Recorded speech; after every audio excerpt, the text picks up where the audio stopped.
our children, with such sincere devotion, performed this beautiful drama for us.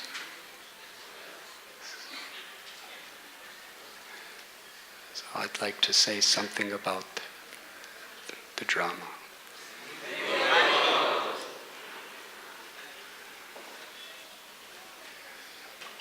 Indradyumna Maharaj was a great king.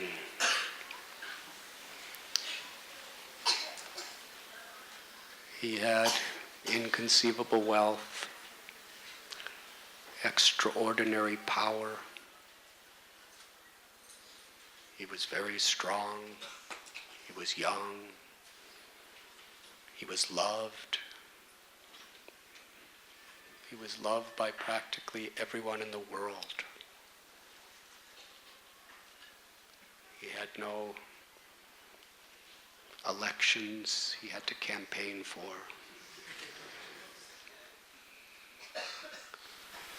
He was inevitably to be the king as long as he so desired. No rival. That means his magnificent palace. The prime minister can only stay in the prime minister's house as long as he's the prime minister. In America, the president can only stay as long as he's president. Then he's not allowed in the White House to stay anymore. He might be able to visit if the next president happens to invite him. So in this world, power comes and goes. Wealth comes and goes. But with King Indradyumna Maharaj, with Satya Yuga, everything he had complete stability. And he had a wonderful family. Everything the world offers he had beyond the imagination of the people of Kali Yuga.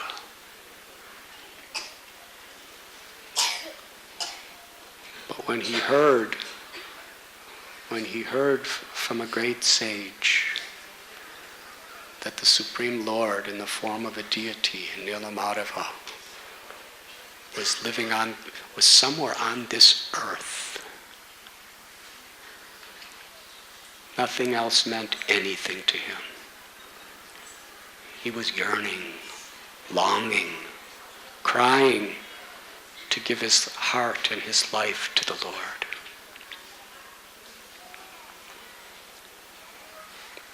Because he was a Rajarshi. He was actually a great king. Sarvaloka Maheshwaram. Greatness means to understand that everything is the property of God, of Krishna. Bhoktaram yakatapasam sarvaloka maheshwaram. Suhradam sarvabhutanam gyatva mam shanti mrchati.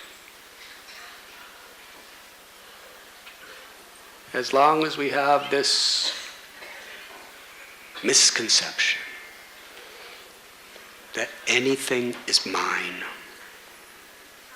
or that ultimately I am the doer to get credit, that conception, according to the Vedas, is duratma, means very small-minded. Real greatness, Mahatma, is to see everything as Krishna's property. Whether you're a king or whether you're sweeping the street,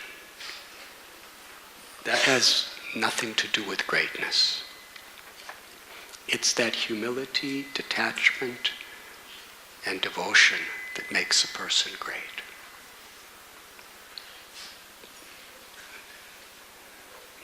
King Indradyumna Maharaj sent his most trusted minister to literally search the earth for Krishna. Can you imagine? Krishna's right here on our altar. We could come anytime. Go to the next room. Congregation, yes, it may seem like such a treacherous, long journey from Borivali or from Vashi.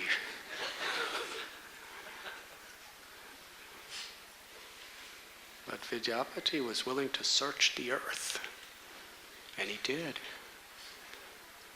And he was so faithful because he loved his king. He went, and he had darshan himself, and he had every reason just to stay there. Lalita was such a nice lady, and Nila Madhava, he could just have stayed there and worshipped him for the rest of his life. But this is how much people were literally devoted to their king. And as soon as King Indradyumna Maharaj, for him, his wealth, his kingdom, his power, his prestige, the love of his people meant nothing. Srila Prabhupada explained, without Krishna, everything we have are like so many zeros. But people of this world, they love to collect zeros.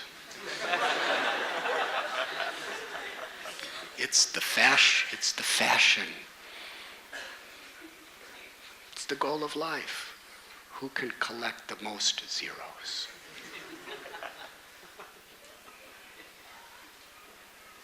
And for materialistic people, they really take seriously how many zeros they have, how many zeros other people have, and to somehow or other get somebody else's zeros for myself.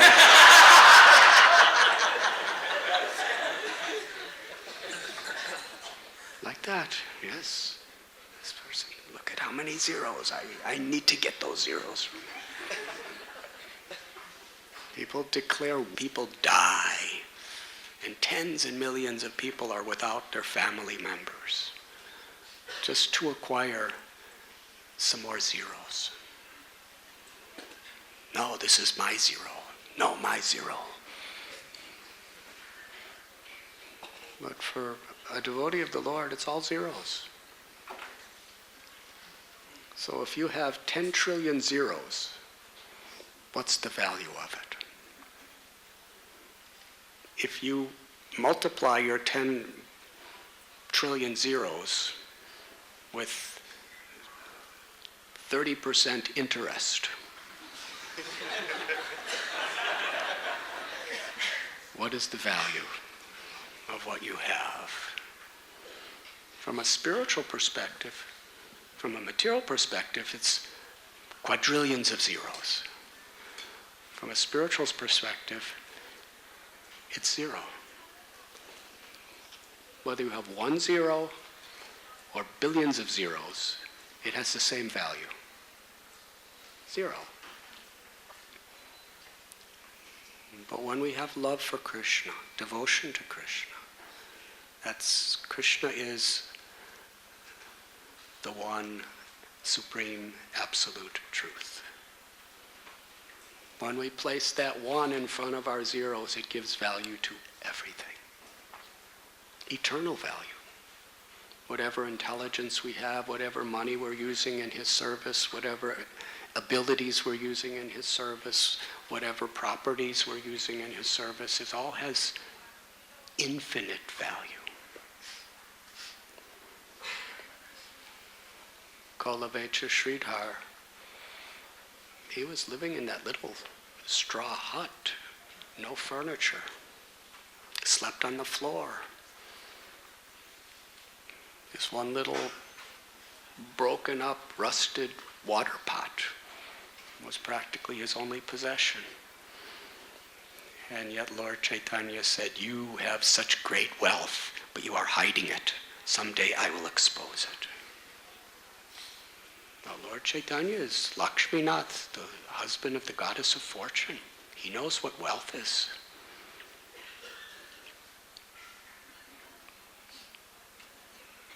Kalavecha Sridhar's wealth was his love for Krishna. His unconditional devotion. During Mahaprakash Leela, when he was offered the opulences of Indra, when he was offered the cities of the yogis, when he was offered liberation, he said, these are all disturbances. I only want to be the servant of your servants. Just let me always remember you with love, as little Nimai coming to take my bananas. Chaitanya Mahaprabhu and all the devotees realized he's the wealthiest man on earth because he had that inner wealth of love, prem. So King Anjajumana, he was actually the same as Kolavecha Sridhar in consciousness. Except instead of living in a straw hut, he was living in a palace like no other palace.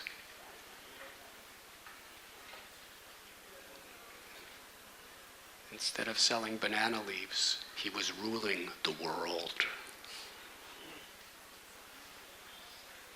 But it was all a zero without love for Krishna. So he was willing to give up everything for that love for Krishna. Such eagerness. Lolyang, that eagerness, that intense desire. Rupa Goswami tells that is the price to receive Krishna. Vyavashayatmaka buddhir ekeha kudunandana. Bahushaka hinantascha buddhayo vyavashayanam. To have that resolute, determined purpose, to be focused.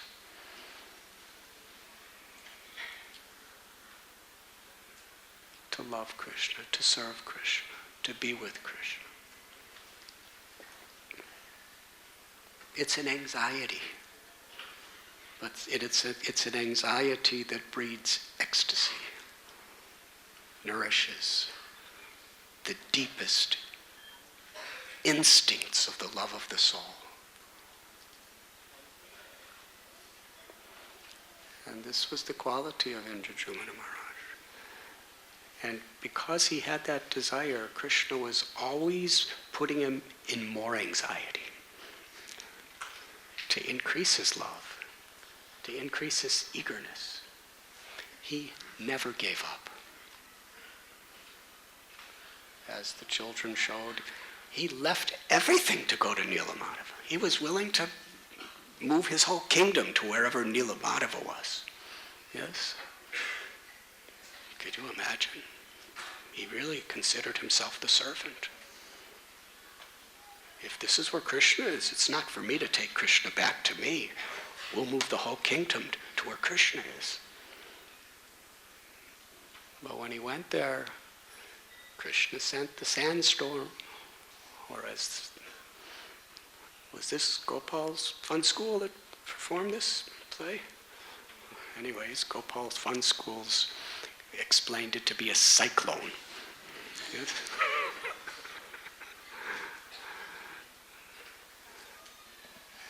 And everything was gone. And Nilamadeva was gone. Can you imagine? He sacrificed everything. It was his only purpose, his only goal, his only meditation in life, and now gone. He was about to die. And then he received the message that the Lord will come in the form of these logs in the ocean, at the Niladri, at the Blue Mountain, near the ocean on the eastern coast. So he resided there, just waiting for those logs. It's the only thing he breathed for, is for those logs to come. And then they came. with the marks of Vishnu upon them. Hare Krishna.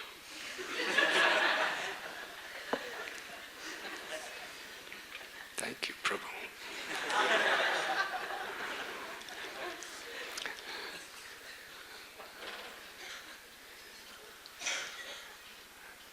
And he had the carvings of Krishna, Balaram, Subhadra.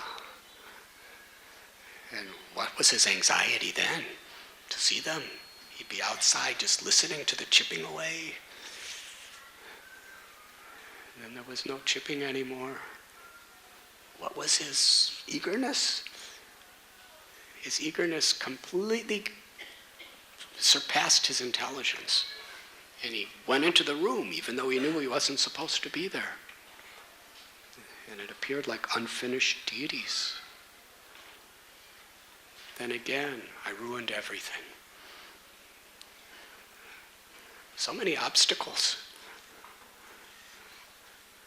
I have displeased Krishna. But then Krishna, Narada Muni appeared and said, no, this is Krishna's Mahaprakash. His Mahabhava Prakash. In the ecstasy of his separation from Vrindavan while living in Dwarka.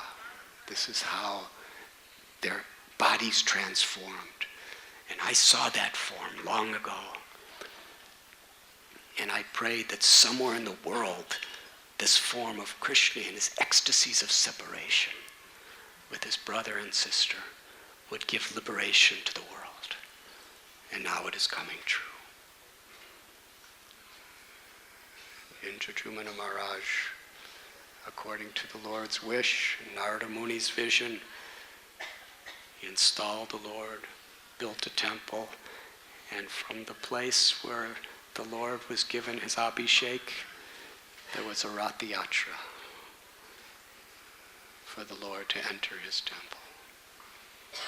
And that Rath Yatra has been on earth for so many long years, since time immemorial.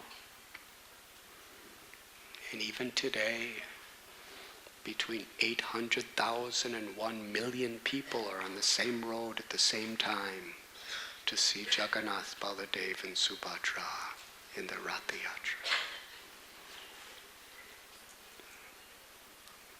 And Sri Chaitanya Mahaprabhu, he made this Rath Yatra very much the center of his loving pastimes with his devotees. He would invite all the devotees from Bengal, from various parts of Orissa, to join him for the Rath Yatra every year after he took sannyas.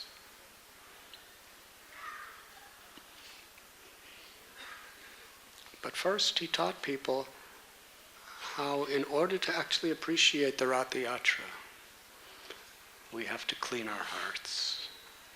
So he cleansed the Gundicha temple.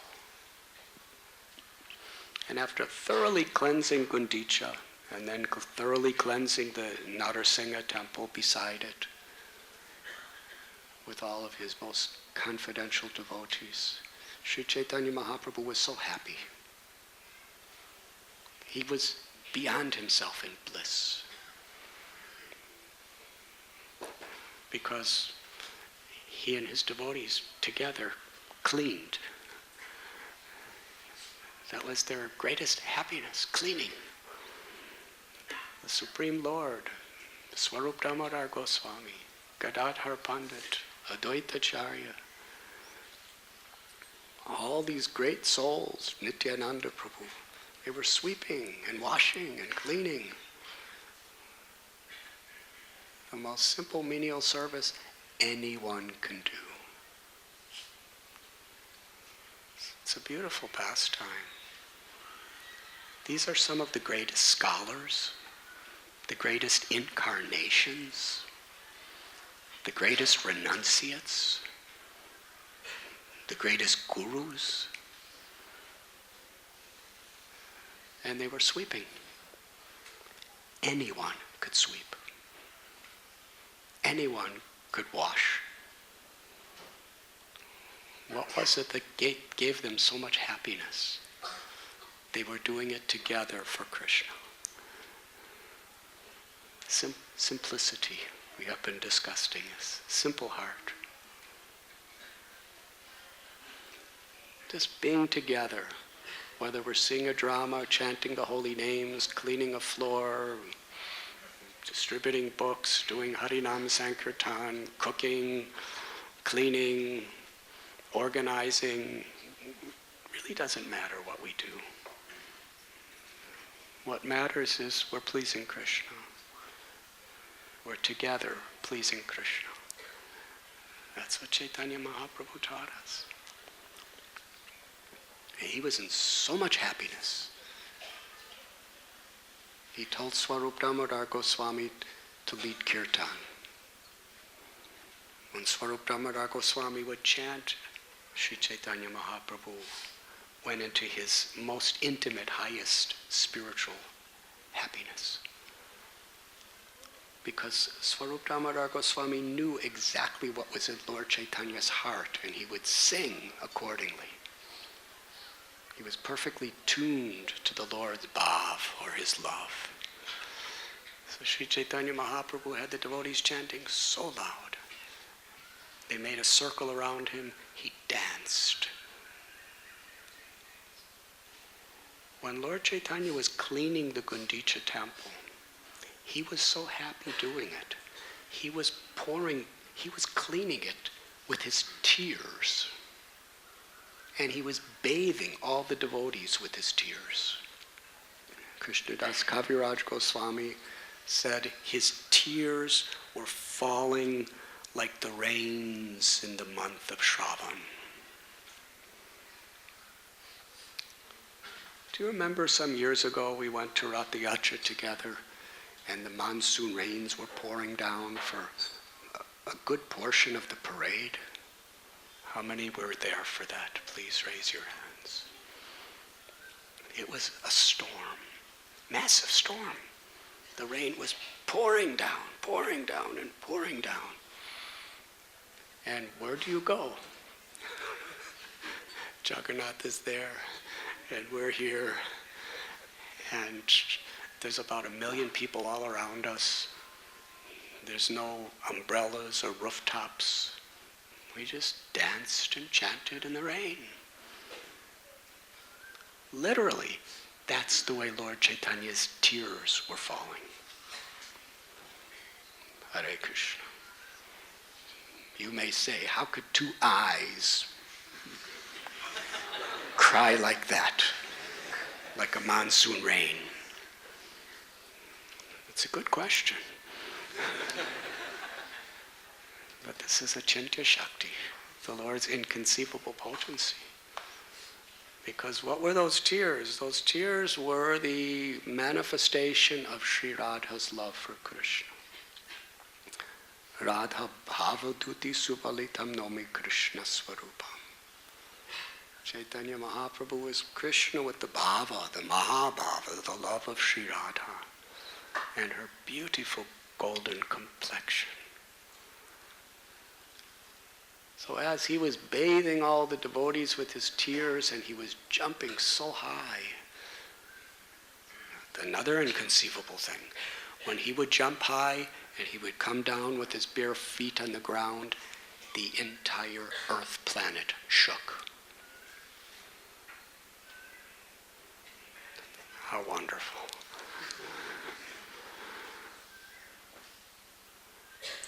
Then he stopped the kirtan. And he turned to Advaitacharya's son, Gopal. He was quite young. And Lord Chaitanya said to Gopal, Gopal, chant. This was quite a scene. So everyone was looking at Gopal. And Gopal chanted. Because he was so infused with Sri Chaitanya Mahaprabhu's order to chant, he cried out the name of Krishna and then fell to the ground unconscious. The devotees were shocked. His father, Advaita Prabhu, picked him up and put his head on his own lap. And Advaita Acharya Prabhu saw that his son was not breathing. He was totally unconscious. It appeared he was dead. There was no symptom of life.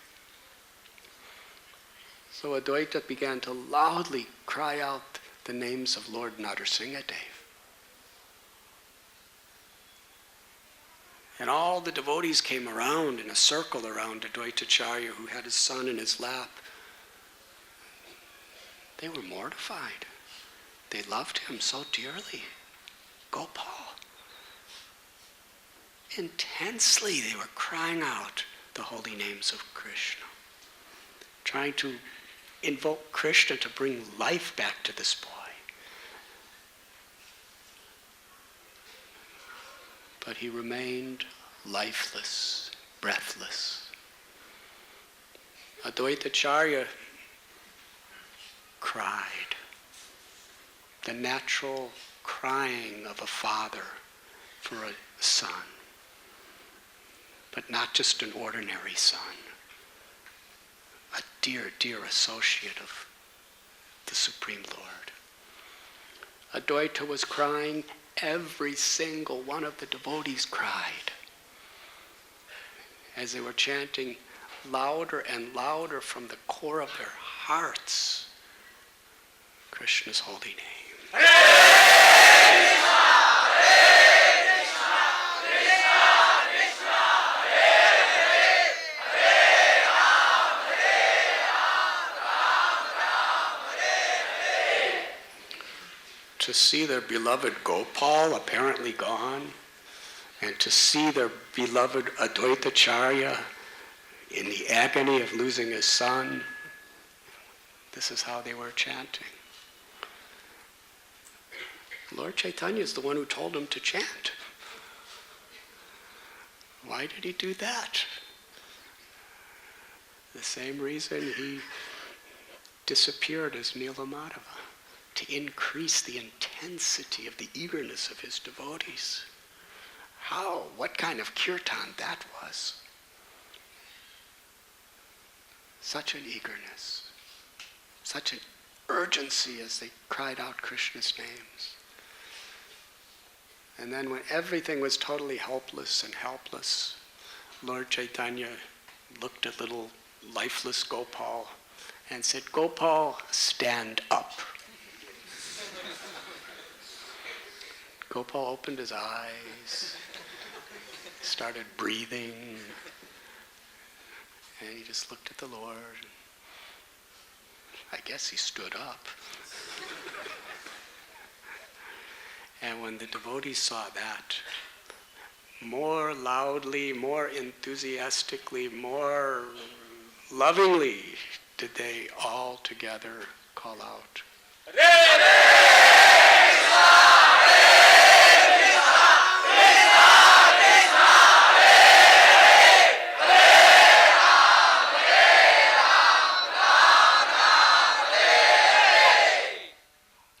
love and separation creates such deep union.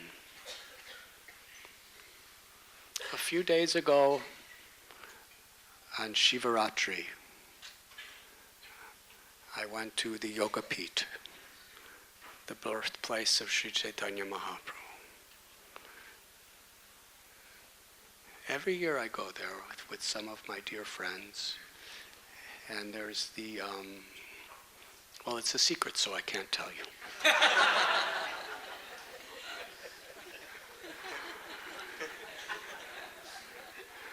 But it's a special Shivaratri secret. Because I go with a few friends. And if we don't keep it a secret, it may not be a few friends.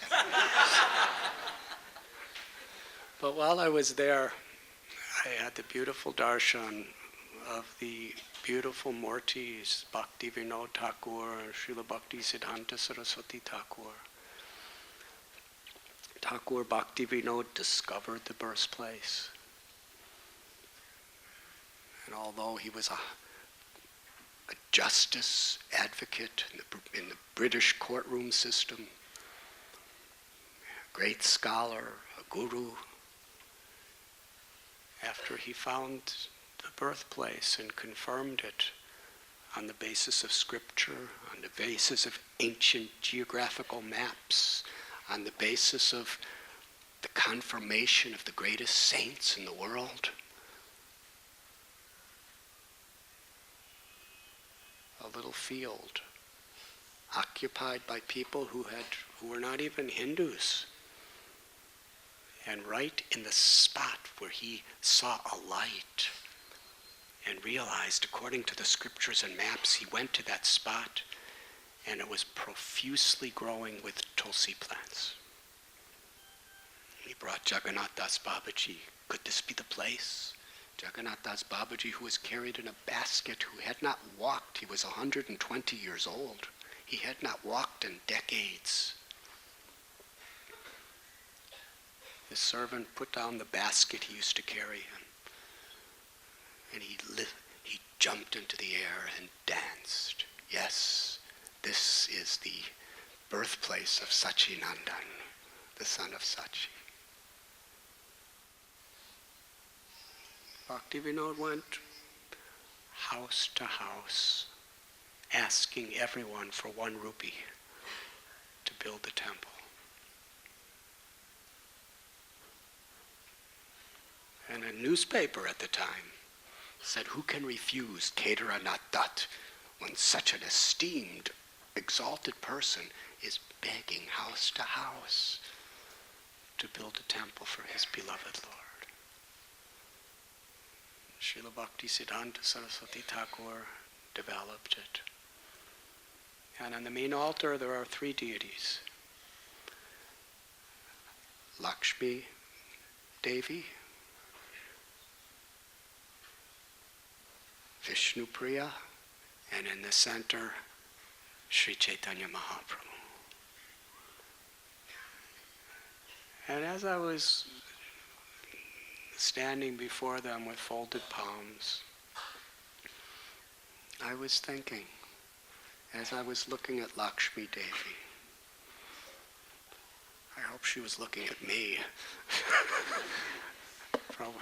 Bhaktisiddhanta Saraswati Thakur said, don't try to see Krishna, but try to serve Krishna in such a way that Krishna is happy to see you. But I was thinking, Sri Chaitanya, Lord Gauranga married Lakshmi Devi and totally conquered her heart. She had such deep love for him. When the Lord went to Bangladesh, in those days, East Bengal, to teach the people there, to deliver Tapan Mishra, he was away for some time. And Lakshmi Devi could not live in separation. What was her eagerness? What was the depth of her love? Literally, she didn't want to put Sachi Devi in any anxiety. So she would just secretly cry all night in separation from Lord Gauranga, so that Sachi didn't see. And during the day, she would somehow or other hide that vipralamba, this separation. But at a certain time, it was beyond her control. She went to the bank of the Ganga, and fixing her heart and her life and her love at the lotus feet of Gauranga, it says she was bitten by the serpent of separation. That doesn't mean a worldly snake. That means from her heart, the separation was so intense, she couldn't even wait for him to return. Could immediately be with him again.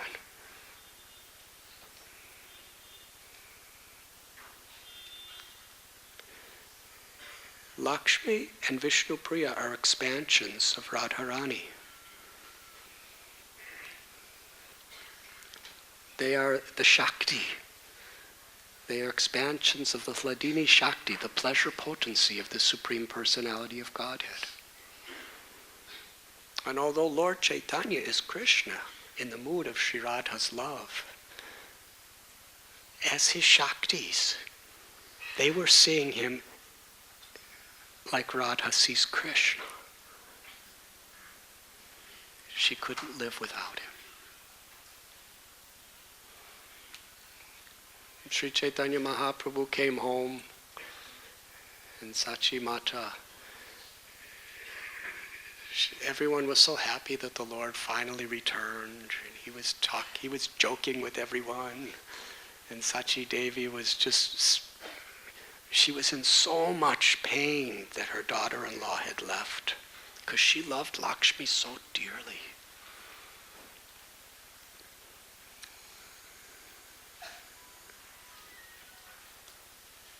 And for Sachi Devi's pleasure, Lord Chaitanya agreed to marry again to that same Lakshmi in another form, in the sense of the Hladini Shakti as Vishnu Priya. And how they served Krishna together and served all the devotees together. And then Lord Chaitanya took sannyas and left. Now Lakshmi Devi, for her it was a quick thing. She just went back to Godhead to be with her Lord. She couldn't live in the world without him, even for another day. Vishnu Priya, she was in the same intensity of separation from Krishna, Mahaprabhu, but she lived.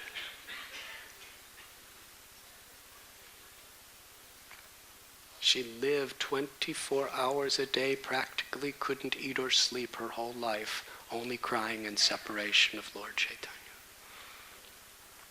And Lord Chaitanya arranged a deity of himself for her to worship and serve. And that somehow kept her alive. She would be chanting the names of the Lord, and she would chant on a grain of rice and then put it aside. And she would chant the names of her beloved on another grain of rice and put it aside. And after some time, when there was a little pile of rice, she would cook it and offer that to her deity of Gauranga. And that's all she ate. What was the flavor of that rice? Patram pushpam balam toyam. Krishna accepts our love. He doesn't accept the food. He accepts the love in the food. Radharani's expansion, Vishnu Priya, the consort of the Lord, was with all of her heart chanting his names on that rice and cooking it and offering it.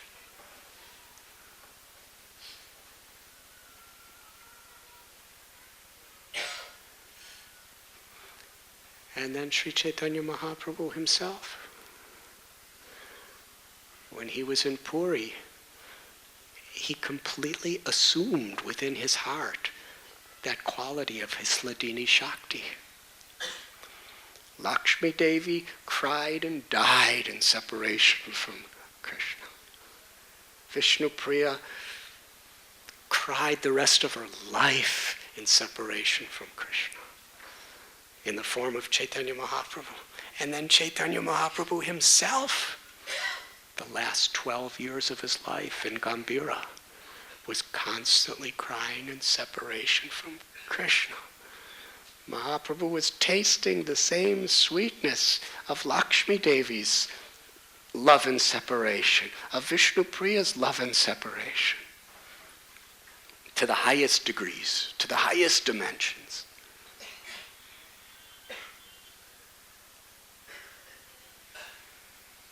They were in separation from Mahaprabhu, and he was in separation from himself, in the mood of Radha.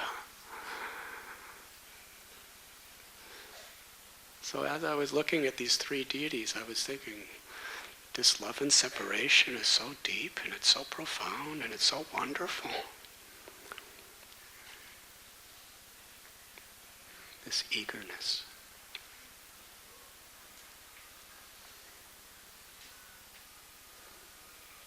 The Harinam Sankirtan movement is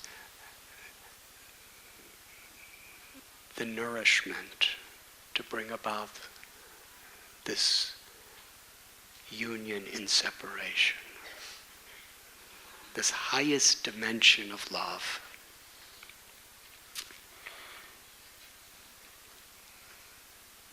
And Sri Chaitanya Mahaprabhu taught, this is the real inner essence of Ratha Yatra, where we are all coming together to awaken that love.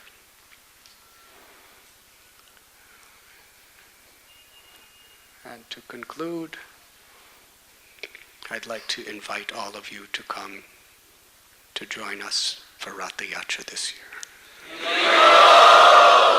In Jagannath Puri, approximately every 5 years or so we go. It's very special. But coming here on Sunday to chant and dance in the presence of Radha Gopinath, we shouldn't take it for granted. According to our eagerness, it's every bit as auspicious, as holy as Ratha Yatra. Tatra tishtami narada yatra gayanti mat. Hut on the bank of the Ganga. Just a simple poor brahmachari. Nobody knew who he was. They didn't even know his name. He was just a little brahmachari who used to go out and beg every day. He would beg usually about 10 people's houses, always chanting Krishna's names. Totally unassuming, unpretentious, humble, loving devotee. And he would just get some broken pieces of raw rice. Now one day, after his begging, in his little bag, he had this raw rice, uncleaned, unwashed, unpolished. And he joined the kirtan and was dancing so blissfully. And Lord Chaitanya was so pleased with seeing how blissfully he was dancing and singing Krishna's names that he called Sukamblar to come closer, thrust his hand into the cloth bag and took a whole handful of this uncooked, unpolished, uncleaned, broken rice. And he ate it. Sukamblar Brahmachari couldn't believe this. Even he would at least cook it.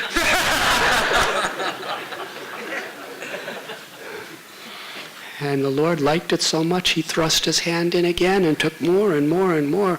According to Krishnadas Kaviraj Goswami and Sri Chaitanya Charitamrita, he ate all the rice, handful after handful after handful. Nobody could stop him.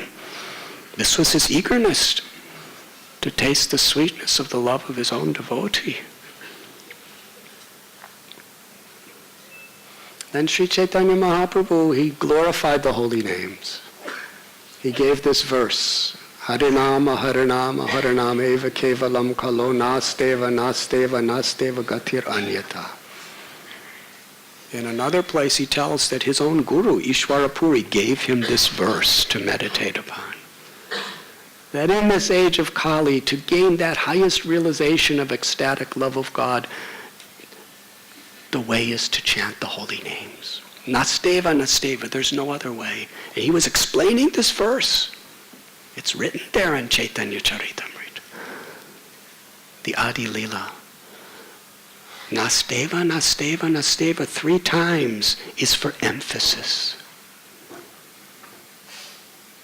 Kali Kale Namarupe Krishna Avatar. The Lord explained that in this age of Kali, Krishna has incarnated in his holy names. And then he gave this verse. Trinadapi sunichena taror iba sehishnuna amanina manadena kirtaniya sadari. This is how we must cultivate the chanting of the holy names. Feeling oneself humble like a blade of grass, tolerant, forgiving like a tree, offering all honor and respect to others without expecting honor for ourselves. Then we could chant constantly. And Kaviraj Goswami explained Lord Chaitanya raised his arms high in the air and proclaimed that this verse, Trinadapi Sunichena, put it on the string of the holy names of Krishna and wear it constantly. Never forget it. Constantly remember this verse.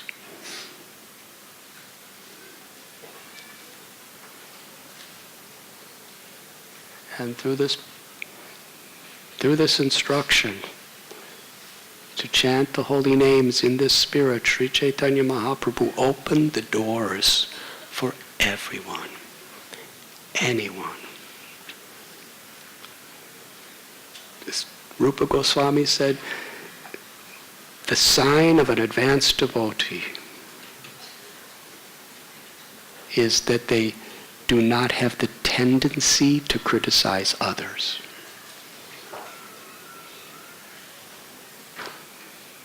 It's not necessarily according to how many verses we know or how many verses we don't know. It's not necessarily how nicely we can dress Krishna on the altar. These are all ways to ultimately purify our heart. But the symptom of real sincerity is that we're losing our propensity to criticize others. Or in other words, to transcend envy, to transcend arrogance. Trinadapi Sunichena. That is the standard. That is the path. The doors are open for all of us. Back home, back to Godhead.